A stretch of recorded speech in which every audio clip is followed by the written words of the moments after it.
Welcome to the Storycraft Cafe. Come in, grab a cup of your favorite beverage, and get ready to join the storytelling conversation. Storycraft Cafe is brought to you by Dabble, the ultimate cloud-based fiction writing software. Here we're going to bring together storytellers from all walks to encourage and empower you to craft your best story.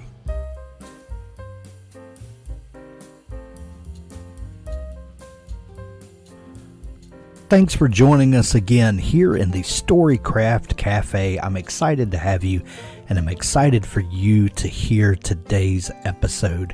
Lynne and Valerie Constantine, who together write under the pen name Liv Constantine, have a brand new release that is the very best in psychological suspense. It's an amazing book, and today I get to hang out with Lynne and Valerie again and pick their brain about writing together and writing great twists and, all the things that we love about suspense novels. Be sure to follow us over at storycraft.cafe so that you're up to date and aware of upcoming interviews with the very best writers publishing today. Storycraft.cafe. Now on to our show.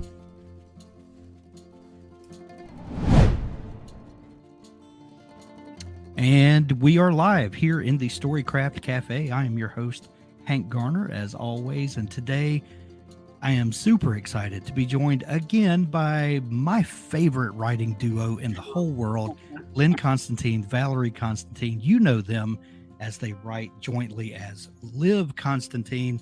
They have a brand new book that comes out tomorrow. Excuse me, to move my fingers. The Senator's Wife. What an amazing book. You guys have knocked it out of the park again. I don't know what to say. You guys, you never have a down year, and you just keep our adrenaline peaked out all the time, and I don't know what to do with you guys, but anyway. We don't know what to do with ourselves sometimes. Thanks for joining me, Valerie and Lynne. How's it going? You guys have had a kind of a bunch of news swirling around. We've got a new publisher on this book. Is that right? Yes. From Harper to now Random House. That's always exciting, isn't it? Getting to connect with a new team. Working with a great team. Yeah, they're just amazing. They've been phenomenal. Yeah. Yeah, we cannot say enough good things. So supportive and just on everything, from the very beginning all the way through. We feel like we're in just an amazing hands. Yeah. It's always good to feel the excitement of other people that are excited about a project. Yes. Not that your other publisher wasn't. I don't mean to of course. say that, but they were. Great. It's new faces and folks are always fun. How long has The Senator's Wife been in the works? I know with publishing schedules, it's probably been off your desk for a while. When did the first thoughts about these characters start coming about?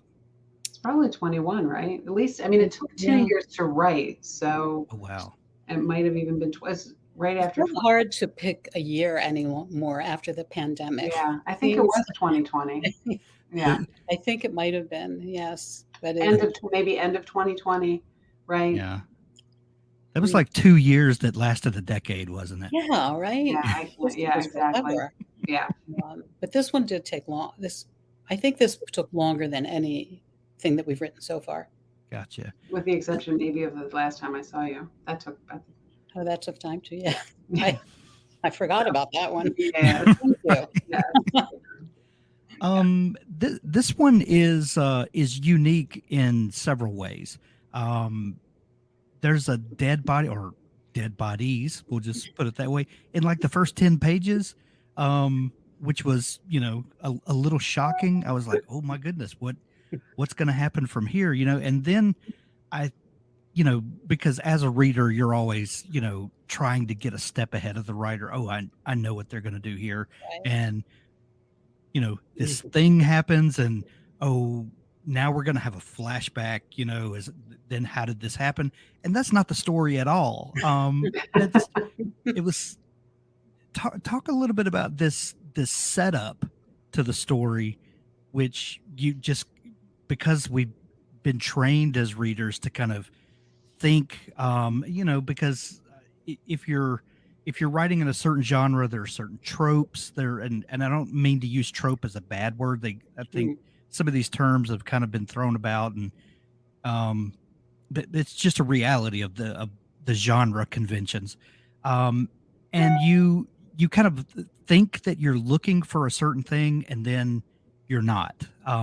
What was the idea about starting a story like this that would throw readers, off their footing, so to speak?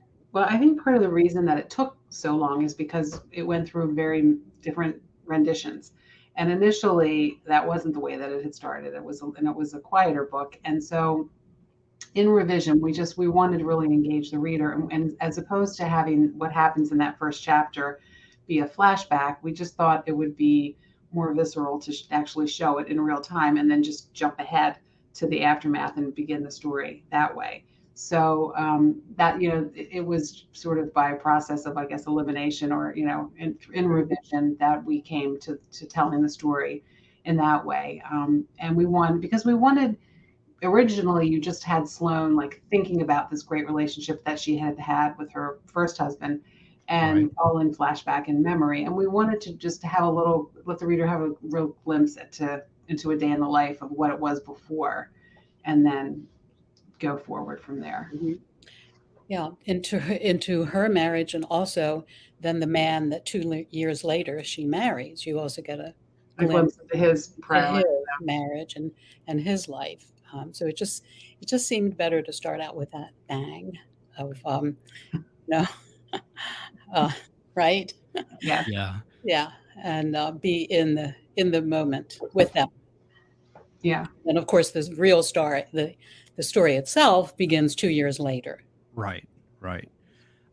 This book deals with politics, but not in the typical sense, or should we say politicians more than Right.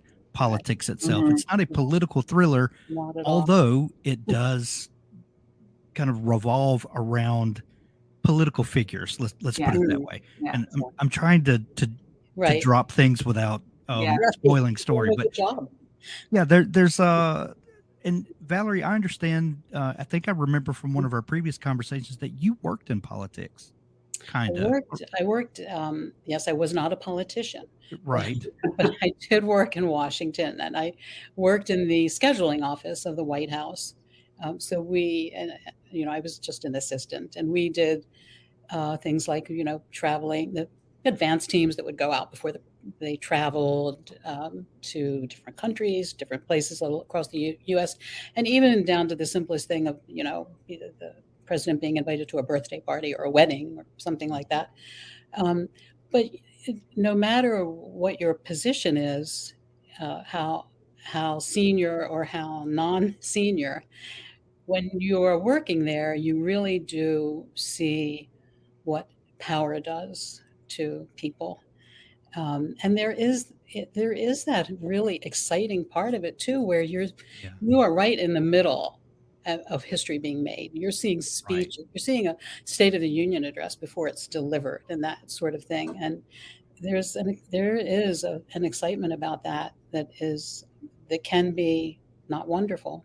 I mean, can But be intoxicating, right? Very very intoxicating. intoxicating. Yeah, And yeah. I would imagine that that's true whether you're talking about the party on the right, on the left, the people Yes. in the middle. That Mhm. once you get Yeah. to these areas and this level, that it doesn't matter where you come from. It's No, all a no, you're swirl. in these lofty positions where most of the people around you are yes people, and I mean, it would be very difficult to Yeah. maintain your balance and keep your feet on the ground.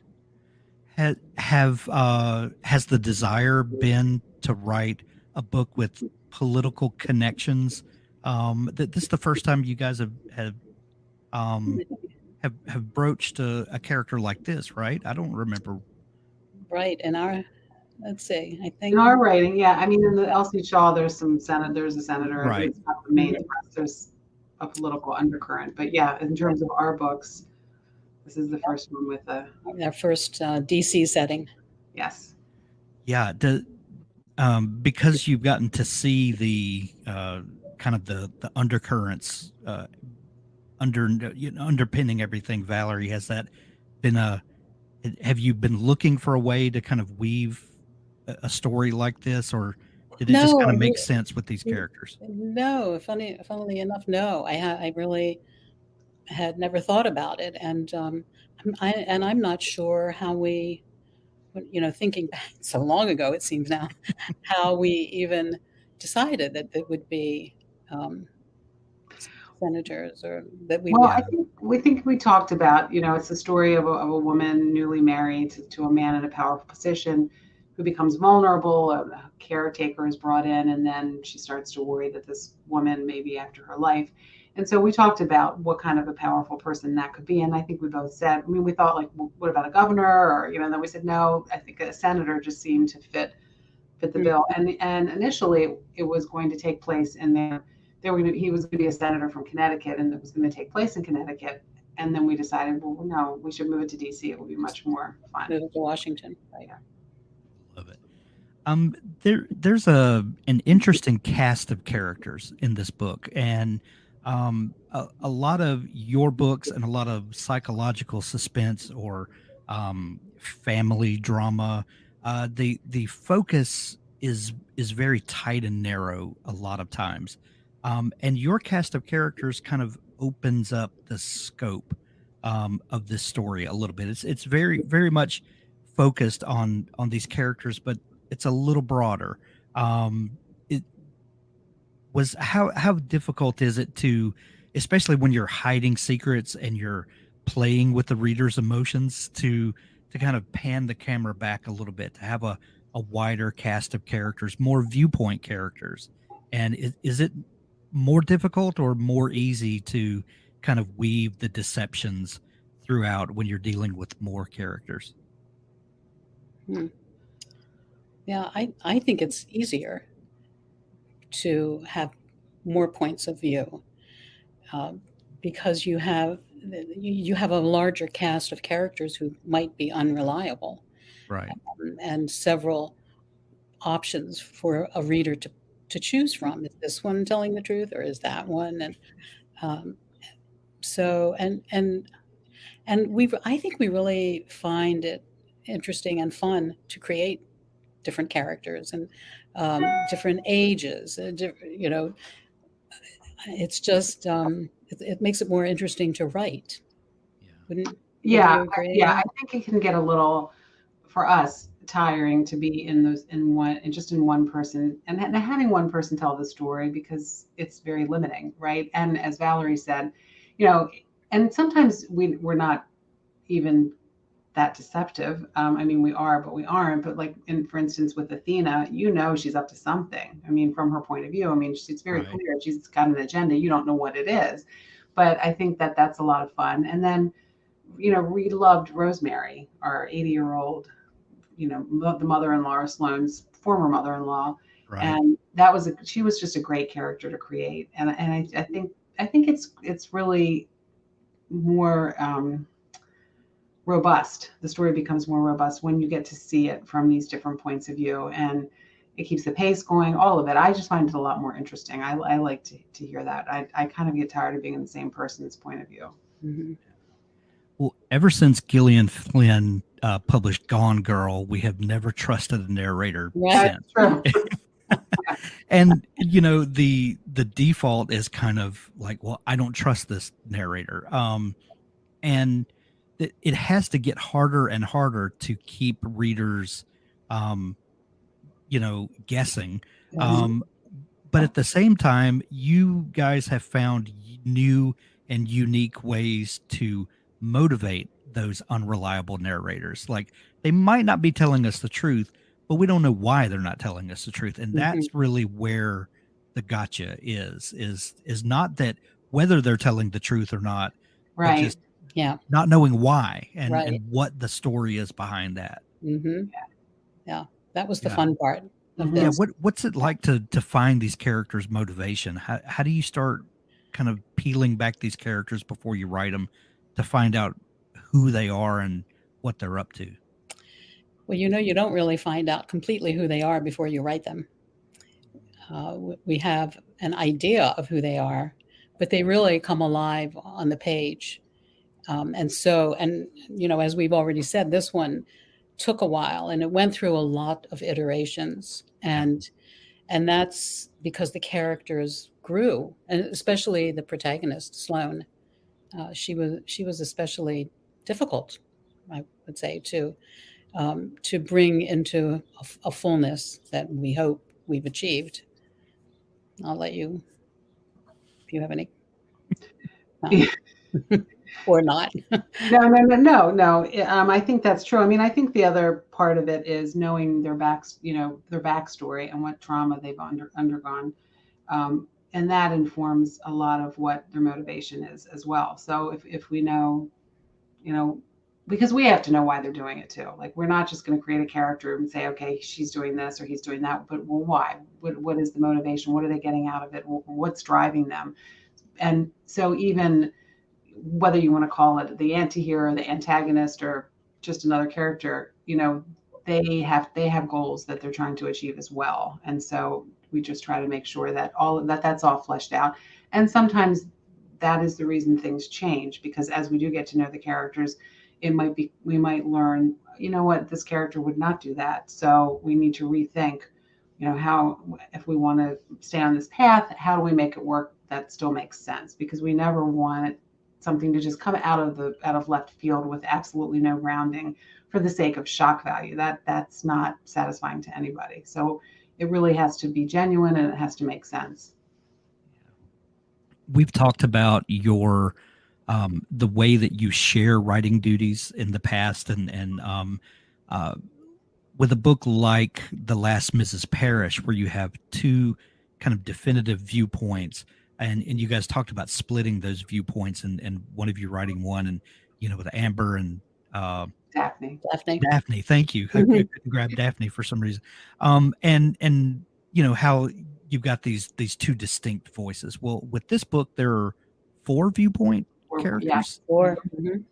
So how'd you split, or did you kind of take that same approach to this book?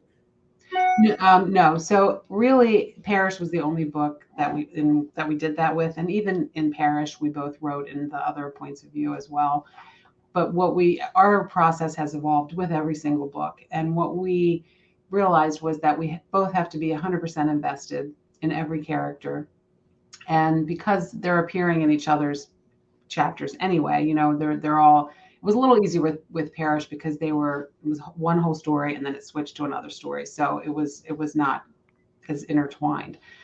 So we just divvy scenes up, and it doesn't matter who, it's not like, oh, I'm going to write all of this person's scenes. It was just like, okay, I'm writing chapter 1, you're writing chapter 2, and we edit each other's work and give each other feedback. And sometimes one will write a half a chapter and the other will finish it, and vice versa. Yeah. Our collaboration has evolved quite a bit. I was going to ask you that, because if we include Circle Dance, is this the 5th book that you guys have written together? 6. 6. Okay.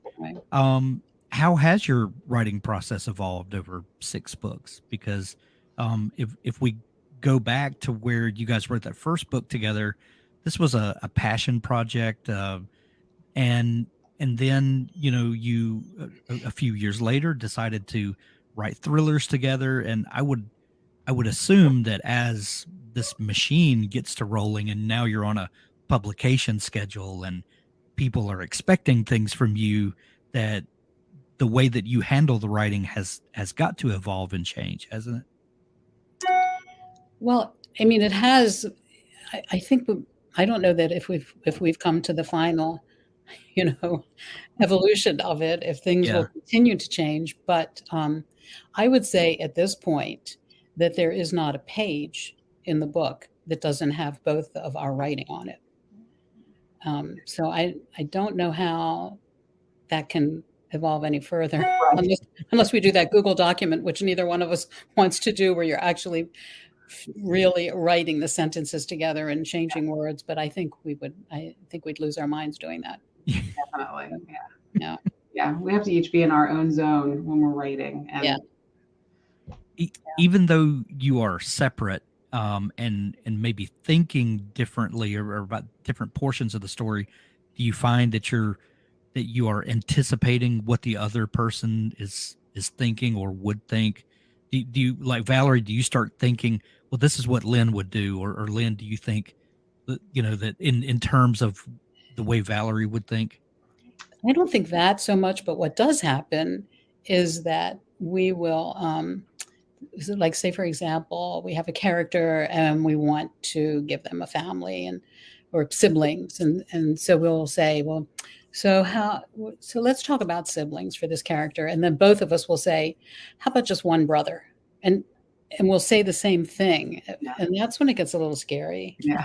When we'll name somebody the same name, and it's sort of like a mind meld sort of thing. Yeah, but we definitely have to. I mean, I don't think about what Lynn is writing or doing while I'm writing. And the funny thing is, the times that when we are together, and a lot of times this happens when we're editing, we've been able to be together because it does make that a little bit easier. But if we're in the same room and we're each writing, and I'm on my laptop, which is very quiet, and Lynn has a clickety clackety, and I hear her, and it's really distracting. And I'm thinking, what is she writing? What is going so fast? What is this going to be? So, yeah, we definitely have to be in our own zones. For sure. Yeah. Lynn, you mentioned earlier you also publish as L.C. Shaw, and those books, while they are different from a Liv Constantine book, they're still the ghost of Liv Constantine is on those pages.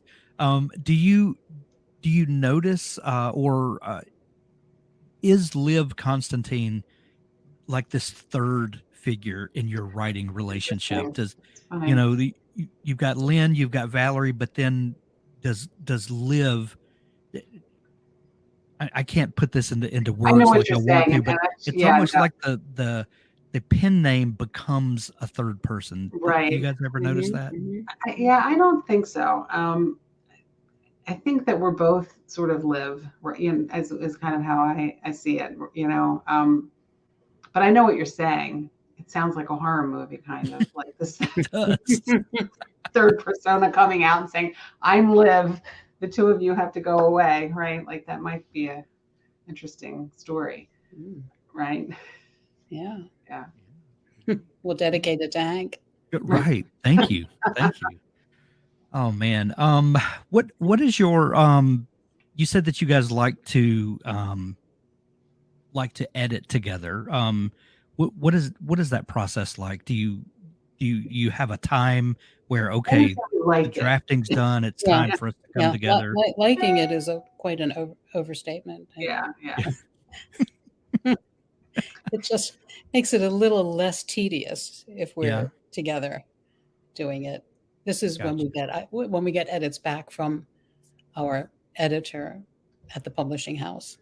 Yeah, it makes it a little bit easier. Because we can divide and conquer. But before we get to that point, when we edit together, it's some of it is more developmental and broader in terms of we need to add this, or we need to change that. But when we're getting into the nitpicky things, that's the part that's very what's the word I'm looking for? I don't know. Well, it's a little bit painful, I guess. But we sit there and go through it page by page, and you need you've left out 2 here, you need the A here, you need a comma there, there's an extra word there, or sometimes just changing words, and that it just takes a while. You know what I mean? But it's the stuff that you have to do. Yeah, it's tedious. When you're starting a new book, do you guys sit down and brainstorm the plot and the way that the twists are going to? Do you start thinking kind of in terms of not specifically about the characters, but about the situations, the plot, how that's going to unroll and then add characters to it? Do you guys approach Exactly. it that way? Yep. Yeah, we come up with the twist and the situation first. Mhm. And that can take a while, actually. I bet. You I know, bet a back and forth. especially if you're trying to come up with twist that will genuinely keep people guessing. Yes, That has to be hard. it is how do hard. you work through that? Yeah, that's A lot of brainstorming, and back and forth. and And and when you have somebody to bounce things off of, and you just keep going back and forth, then it's two heads of ideas rather than just one.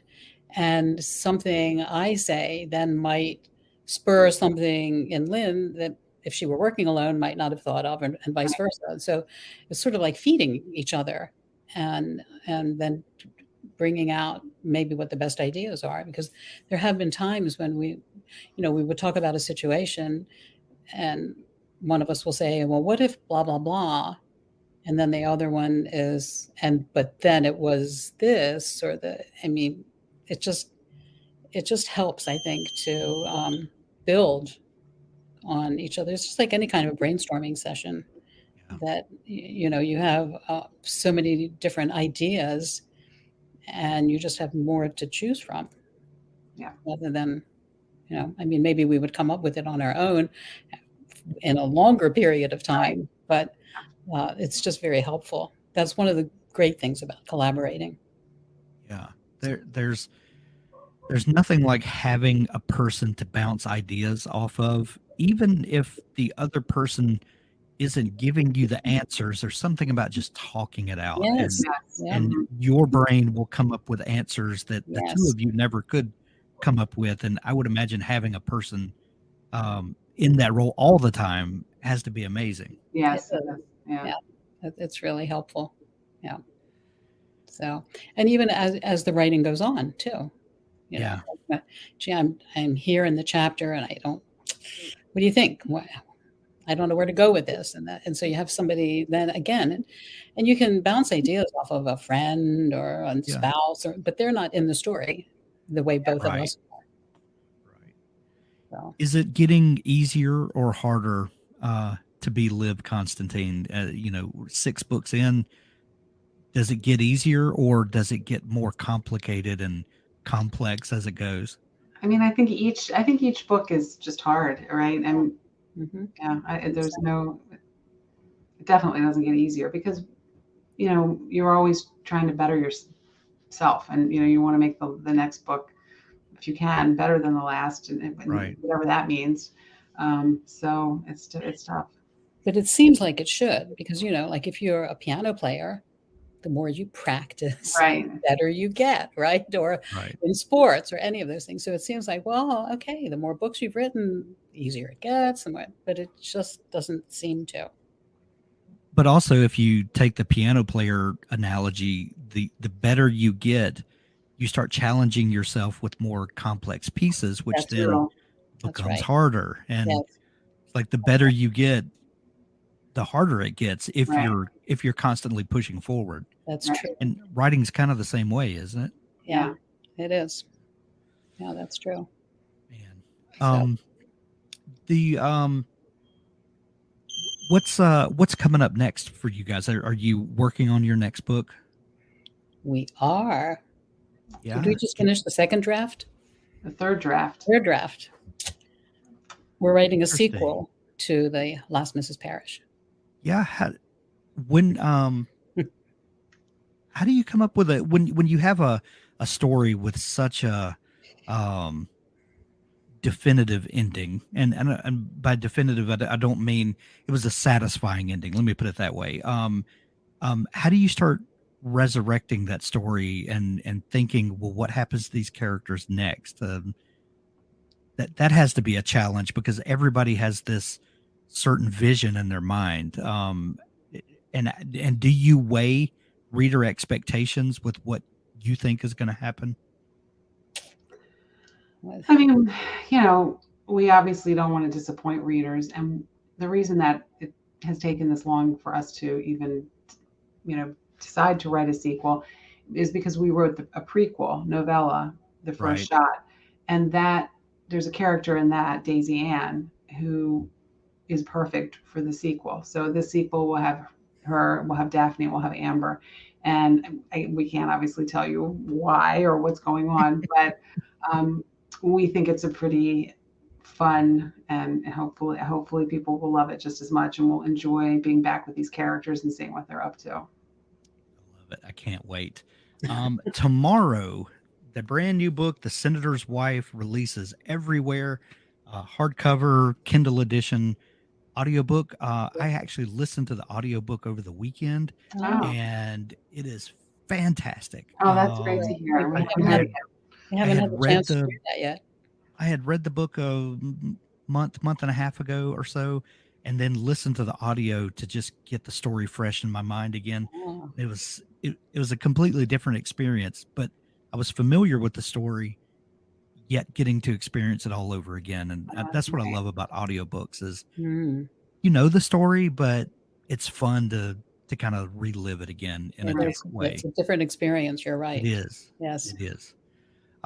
If folks are just discovering you guys, God forbid, where can they find you online and Um, pick up the new book, pick up everything in your back catalog, all that good stuff? LivConstantine.com, which also has links to all our social media. And we're on Instagram, Twitter, and Facebook. And we also have a Facebook group for readers where we do a lot of personal interaction that can be found. There's a link to that on our Instagram page at Liv Constantine too. And again, everything on the website. There's actually a link on our website as well to the reader group. Excellent. So We'll link that up, send everyone to see you. Go grab The Senator's Wife, out everywhere tomorrow. Lynn, Valerie, always a pleasure to thank catch you, up. Hank. It's always great For to sure. talk to you It's as well. wonderful. Always, Hank. Thank you so much. Yes. That's our episode for today. There's so much more to come as we talk with authors about the craft of writing, but also the business of publishing. Be sure to subscribe to the Storycraft Cafe podcast in your favorite podcast app to never miss an episode. The Storycraft Cafe is made possible by Dabble. Writing a book is challenging. Your writing tool shouldn't be. Dabble is an easy-to-use online writing tool packed with helpful features that allow beginning novelists and published authors to create amazing stories. Visit us at dabblewriter.com and start your free trial. Thanks for listening.